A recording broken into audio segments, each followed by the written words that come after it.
চাবিকাঠি যাদের হাতে, কথাটার মানেটা কিন্তু বিশাল বড়।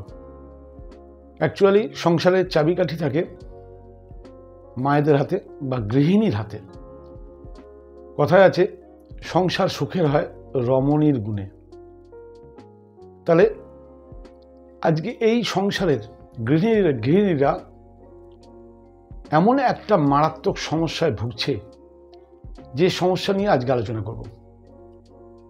আজকের আলোচনাটা শুনলে আপনারা বুঝতে পারবেন যে আপনাদের প্রত্যেকের সংসারে যে পরিমাণ অর্থ স্বাস্থ্য খাতে ব্যয় হচ্ছে তার বড় কারণ আপনি বুঝে গেছেন, এবং এটা খুব সহজেই আপনি ঠিক করতে পারেন। অতএব এই অনুষ্ঠানটা পুরো দেখুন। যারা এখনও চ্যানেলটি সাবস্ক্রাইব করেননি, দয়া করে সাবস্ক্রাইব করে নিন। লাইক কমেন্ট করতে কখনোই ভুলবেন না। আসছি আসল আলোচনায়। একটা গবেষণায় দেখা গেছে, গোটা ভারতবর্ষব্যাপী একটা গবেষণা হয়েছিল। সেই গবেষণায় দেখা গেছে ভারতবর্ষের মহিলারা, ছোট থেকে বয়স্ক পর্যন্ত প্রত্যেক মহিলারা ভিটামিন ডির ঘাটতিতে সবচেয়ে বেশি ভোগে। পরিসংখ্যানটা একটু ডিটেলসে আলোচনা করি। ভিটামিন ডির ঘাটতি মহিলাদের মধ্যে দেখা গেছে প্রায় 70 থেকে 80% মহিলা তারা ভিটামিন ডির ঘাটতিতে ভুগছেন। আর একটা গবেষণায় এটাকে ক্লাসিফিকেশন করা হয়েছে কোন কোন বয়সের মহিলাদের মধ্যে কিরম ভিটামিন ডির ঘাটতি পাওয়া গেছে। তাতে দেখা গেছে 18 থেকে 30 বছর বয়স পর্যন্ত মহিলাদের 63.4% পর্যন্ত ভিটামিন ডির ঘাটতি পাওয়া যাচ্ছে। 31 থেকে 45 বছর বয়স্ক মহিলাদের 73.2% পর্যন্ত ভিটামিন ডির ঘাটতি পাওয়া যাচ্ছে। 46 থেকে 60 বছর বয়স পর্যন্ত মহিলাদের মধ্যে 81.4% পর্যন্ত ভিটামিন ডির ঘাটতি দেখা যাচ্ছে। আর 61-র ওপরে মহিলাদের 90.5% পর্যন্ত ভিটামিন ডির ঘাটতি। এগুলো আমার কথা না, বিভিন্ন রিসার্চ থেকে উঠে এসছে এগুলো। আজকে এই ভিটামিন ডির ঘাটতির জন্য কি কি সমস্যা হয়? প্রথম সমস্যা হচ্ছে জয়েন্ট পেন। তুলনামূলকভাবে দেখবেন পুরুষদের চাইতে মহিলারা রোগে ভোগে বেশি। সেই ব্যাপারেই আজকের আলোচনাটা হবে, যে চাবিকাঠি যাদের হাতে তাদের সুস্থ করতে গেলে আসল কি করা উচিত। যেটা বলছিলাম যে ভিটামিন ডির ঘাটতি আমি বুঝবো কি করে। প্রথম হচ্ছে জয়েন্ট পেন। জয়েন্ট পেন মানে প্রত্যেকটা হাড়ের জয়েন্ট, হাঁটুর সমস্যা, কোমরের সমস্যা, ঘাড়ের সমস্যা, শোল্ডারের সমস্যা, যে কোনো মাংসপেশির ব্যথা, তার পিছনেও ভিটামিন ডির হাত। সবসময় নিজেকে পরিশ্রান্ত মনে করা, অল্প কাজ করেই প্রচুর পরিশ্রান্ত মনে হয়, সেটা ভিটামিন ডির ঘাটতির জন্য হয়।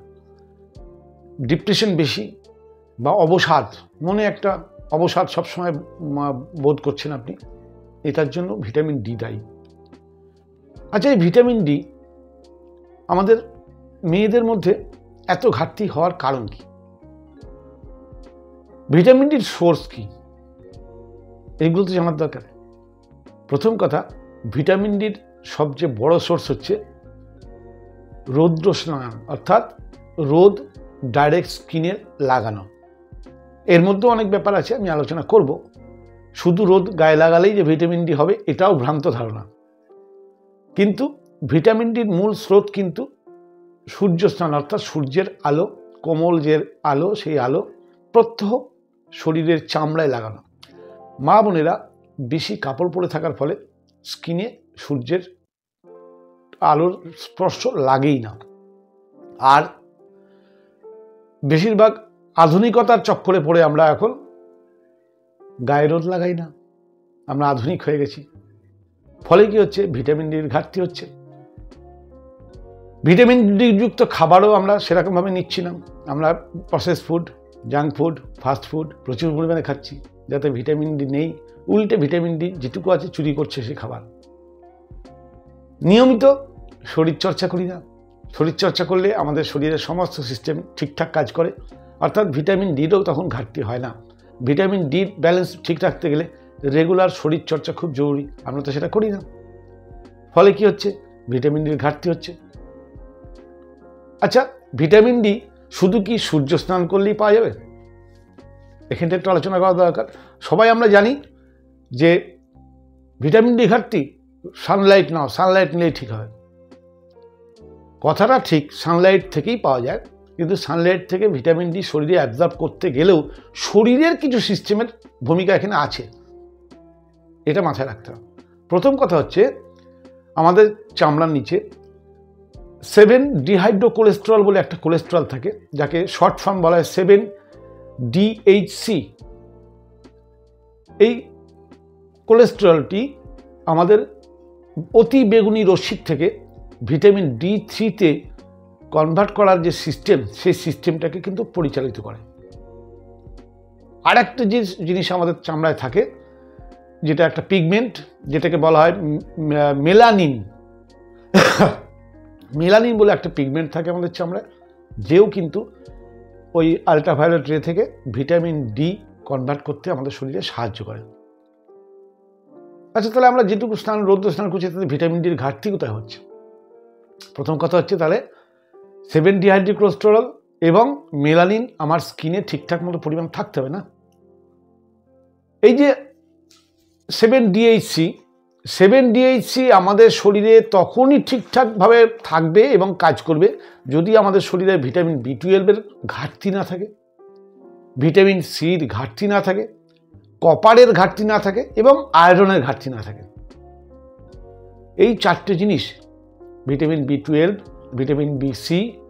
ভিটামিন সি, কপার এবং আয়রন, এই চারটে জিনিস যদি আমাদের শরীরে ঠিকঠাক পরিমাণ থাকে, তবেই 7 DHC অর্থাৎ 7 ডিহাইড্রোকোলেস্টেরল আমাদের চামড়ার নিচে ঠিক ব্যালেন্স পরিমাণে শরীর তৈরি করে দেবে। আর 7 DHC যদি ঠিকঠাক থাকে, তবেই সূর্য স্নান করলে আমাদের ভিটামিন D3 শরীরে তৈরি হবে। তাহলে এক্ষেত্রে কি দেখা গেল, যে সানলাইট থেকেই যে ভিটামিন D3 তৈরি হয়, এটা যেমন সত্যি কথা, আবার এটাও সত্যি কথা, করতে গেলে যে তৈরি করে তাকে সুস্থ রাখাটাও একটা বড় কথা। তাকে সুস্থ রাখতে গেলে ভিটামিন B12 আমি কীভাবে পাবো? আমার গাট হেলথ থেকে তৈরি হয়। গাট হেলথ থেকে ভিটামিন B12 তৈরি হয়। কিছু ভিটামিন B12-এর সাপ্লিমেন্ট খাবারও আছে, ন্যাচারাল খাবার। ভিটামিন সি আমরা জানি সিট্রাস ফ্রুটস থেকে পাওয়া যায়। কপার বিভিন্ন খাদ্যে আছে, প্রাকৃতিক খাদ্য। আয়রন, লোহা আমরা জানি যে আয়রনের ঘাটতি হলে আমাদের হিমোগ্লোবিন কমে যায়, আর হিমোগ্লোবিন কমে গেল মানেই ওদিকে 7 DHCও কমতে শুরু করলো। কিন্তু হিমোগ্লোবিন একটা প্যারামিটার, আমরা সেই প্যারামিটারটাকে ফলো করি না। প্যারামিটার যখনই কমছে, আর 90% মেয়েদের দেখবেন হিমোগ্লোবিনের রেশিও কম, একটার সঙ্গে একটা জুড়ে নিন। অর্থাৎ এই হিমোগ্লোবিনের রেশিও বাড়ানো দরকার। কীভাবে বাড়বে? যখন শরীরের সিস্টেম ঠিক কাজ করবে। আচ্ছা, শরীরের সিস্টেম কীভাবে কাজ করবে? যখন আপনি রেগুলার শরীরচর্চা বা ব্যায়াম করবেন এবং আপনার ডাইজেশন ঠিকঠাক হবে, লাইফস্টাইলের ভুলগুলো শুধরে নেবেন, তাহলে কী হবে, আপনার শরীরে vitamin B12, vitamin C, copper, iron বা অন্যান্য যত খনিজ পদার্থ আছে কোনোটার ঘাটতি হবে না। ঘাটতি না হলে আমাদের 7 DHC ঠিকমতো পরিবর্তিত হবে, এবং 7 DHC যদি ঠিকমতো থাকে, তাহলে আমাদের কিন্তু সামান্য প্রতিদিন আমরা যদি গড়ে 1 ঘন্টা রোদে কাজ করি বা রোদে থাকি, তাহলে আমাদের ভিটামিন ডি যেটুকু দরকার শরীর নিজে তৈরি করে নিতে পারবে। সবচেয়ে বড় সমস্যা, যাদের গায়ের রং বেশি কালো, তাদের কিন্তু ভিটামিন ডির ঘাটতি সবচেয়ে বেশি, কারণ বেশি কালো হওয়ার কারণে তাদের ভিটামিন ডি কনজামশনের ক্ষমতাটা খুব কম থাকে। মেলানিন বলে একটা পিগমেন্টের কথা বলছিলাম, যেটা আমাদের চামড়ার নিচে থাকে, সেই মেলানিনের স্তরও যদি ঠিকমতো না থাকে, তাহলেও কিন্তু ভিটামিন D3 তৈরি হবে না, যতই সানলাইট নেই। দেখুন, 7 DHC তো ঠিক করলাম, কিন্তু 7 DHC শুধু ঠিক করলে হবে না, মেলানিনকেও ঠিক করতে হবে।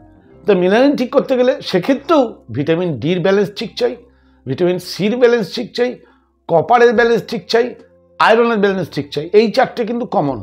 এই চারটে ঠিক রাখলে মেলানিন এবং 7 DHC ব্যালেন্সটা ঠিক থাকবে। এছাড়াও আমাদের মেলানিনের কমের বিভিন্ন কারণ হচ্ছে চামড়ার বিভিন্ন সমস্যা।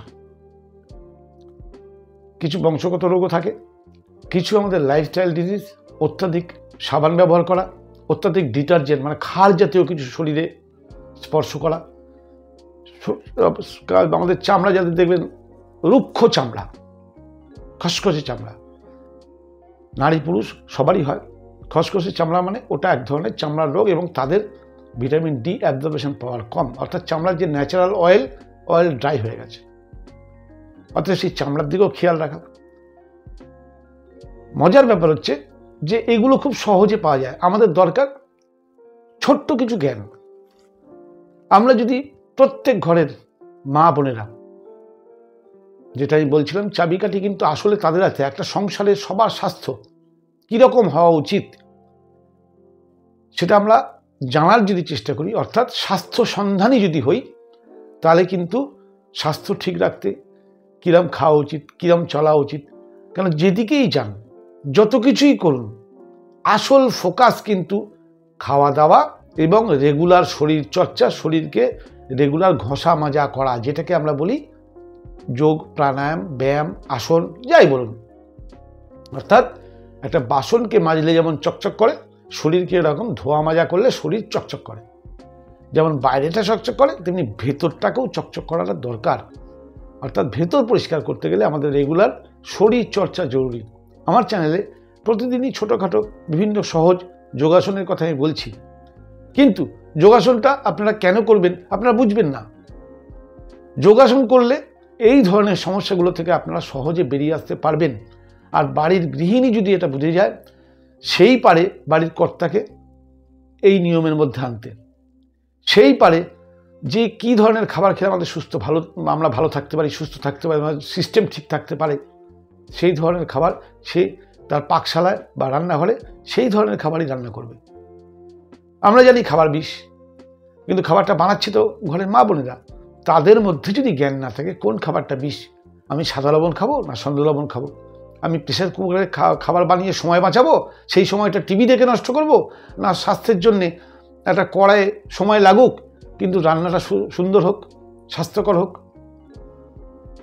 তাহলে এই যে জীবনশৈলী কী হওয়া উচিত, খাদ্য ব্যবস্থা কী হওয়া উচিত, আমাদের শরীর কীভাবে চলে, আজকে একটা ঘরের মা বোন একটা বাচ্চাকে তৈরি করছে, মায়েদের ক্ষমতা অপরিসীম, পৃথিবীর সেরা শক্তি মাতৃশক্তি বলি আমরা, মায়ের বিকল্প হয় না। কিন্তু সেই মায়েদের জ্ঞান না থাকার জন্যে আজ আমরা বাচ্চা ভালোবাসছে, বাচ্চাকে ক্যাডবেরিজ প্রচুর পরিমাণে খাওয়াচ্ছি, ফাস্টফুড ভালোবেসে খাওয়াচ্ছি। আসলে কি ভালো করছি আপনিও জানেন, আসলে ভালো করছেন না। আপনি বলেন বাচ্চা চায় তাই, আরে বাচ্চা চায়, বাচ্চাকে প্রথম অভ্যাসটা তো আপনিই করেছেন আপনার অজ্ঞানতার কারণে। ঠিক আছে, আপনি নিজে বুঝুন, নিজে বুঝে আস্তে আস্তে বাচ্চাকে ওখান থেকে সরিয়ে আনুন। বাচ্চা মানে আগামী ভবিষ্যৎ, আমাদের প্রত্যেকের ভবিষ্যৎ হচ্ছে বাচ্চারা। সেই বাচ্চারা যদি ধ্বংস হয়ে যায় তাহলে থাকবে কি, জীবনের মূল্য কোথায়? আমরা জীবনে সব কিছু সংসার করার উদ্দেশ্যই তো বংশধর, তাদেরকে সুস্থ রাখা। আমার এত পরিশ্রমের মূল উদ্দেশ্য হচ্ছে যে আমার বংশধর যাতে সুস্থ থাকে, আমি যেন তাদের মধ্যে বেঁচে থাকতে পারি। সেই বংশধরে যদি ক্ষণস্থায়ী হয়ে যায়, বংশধরে যদি অসুস্থ হয়ে যায়, এবং সেই অসুস্থতার কারণ কিন্তু অধিকাংশ ক্ষেত্রে মা বাবা, তাদের অজ্ঞানতার কারণে। তাই আমি আজকের এই ভিডিওর মাধ্যম দিয়ে বোঝাতে চেষ্টা করলাম যে ভিটামিন ডির ঘাটতি কত সহজে মেটানো যায়, কিন্তু আমরা জানি না। কিন্তু আশ্চর্যভাবে ভারতবর্ষের 80 থেকে 90% মানুষের ভিটামিন ডির ঘাটতিতে ভুগছে, শুধু অজ্ঞানতার কারণে। সেই অজ্ঞানতাটাকে দূর করার দরকার, আমাদের প্রত্যেকের জীবনে জ্ঞানের আলো দরকার। সেই জ্ঞানের আলো সবার প্রথম দরকার মা বোনেদের মধ্যে। আমি অনুরোধ করব মা বোনেরা আমার ভিডিওটাকে বোঝার চেষ্টা করুন। আমি এই ভিডিওটা কাউকে ছোট করার জন্য বলিনি, আমার কাউকে দুঃখ দেওয়ার উদ্দেশ্য নয়। আমার উদ্দেশ্য একটা সংসারের নারী হচ্ছে সর্বময় ক্ষমতাদাত্রী, অর্থাৎ মা দুর্গার সমান। সে 10 হাতে 10 দিক সামলায়, পুরুষ তার কাছে ছাড় পোকা মাত্র। কিন্তু সেই নারী আজকাল সংসারের মূল বিষয়বস্তু তারা ভুলে গেছে, সে শিক্ষাও নেই। যার ফলে আমি মাদের কাছে অনুরোধ করব, আপনারা সংসারের মূল বিষয়বস্তু বুঝুন যে আপনাদের হাতেই এই সংসারের ভবিষ্যৎ রক্ষা করছে। আর ভবিষ্যৎ ঠিক রাখতে গেলে সবার প্রথম আপনি নিজে ঠিক হন, আপনার পরিবারকে ঠিক করুন, আপনার সন্তানকে ঠিক করুন। ঠিক করতে গেলে লাগবে সঠিক জ্ঞান। আজকের সমাজেই আপনি চাইলে সেই সঠিক জ্ঞান আপনি সহজে অর্জন করতে পারেন। আমার চ্যানেলে বহু এ বিষয়ে ভিডিও আপলোড করা আছে, অর্থাৎ একটু সময় দিয়ে ভিডিওগুলো দেখুন। ভালো লাগলে কমেন্ট করে জানাবেন, আর খারাপ লাগলে অবশ্যই কমেন্ট করে জানাবেন। আজকে এই পর্যন্তই থাক। ভিডিও বড় করলে তো আপনি দেখবেন না, বেশি বড় ভিডিও ভালো লাগে না, তাই আজকে এই পর্যন্তই বললাম। বাকিটা যেটা বলা বাকি রইল পরের ভিডিওতে নিশ্চয়ই বলবো। নমস্কার।